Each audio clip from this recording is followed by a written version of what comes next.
I'm Atra El-Nashar in Washington. A third round of indirect nuclear talks between the U.S. and Iran wrapping up in Geneva Thursday, with plans in place to meet again next week. At the same time, both countries say they're prepared for military conflict if negotiations fail.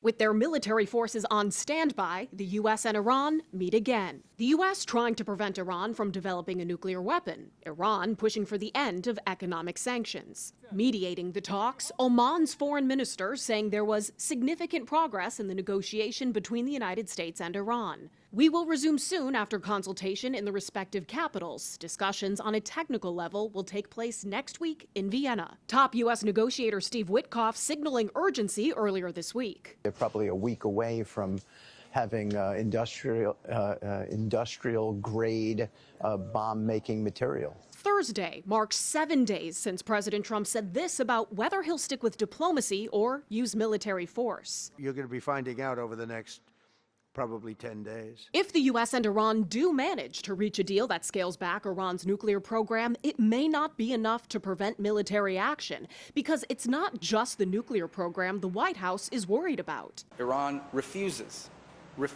to talk about the ballistic missiles, to us or to anyone, and that's a big problem. They're working to build missiles that will soon reach the United States of America. Something Iran denies. I don't have the slightest idea what the president's intentions are. Top Democrat on the Senate Intelligence Committee, Mark Warner, is one of 8 lawmakers briefed by Secretary of State Marco Rubio about the situation with Iran. What are his goals? Is it just the nuclear capabilities? Is it regime change? Is it simply support of our ally Israel? Warner says if President Trump orders an attack on Iran, he should first justify it to the rest of Congress and the American people who've already been told this. In a breakthrough operation last June, the United States military obliterated Iran's nuclear weapons program. The bombing raid never had the capacity to totally obliterate Iran's nuclear capabilities. Should talks continue as planned, the nuclear oversight arm of the United Nations is expected to start participating directly. In Washington, I'm Atra El-Nashar.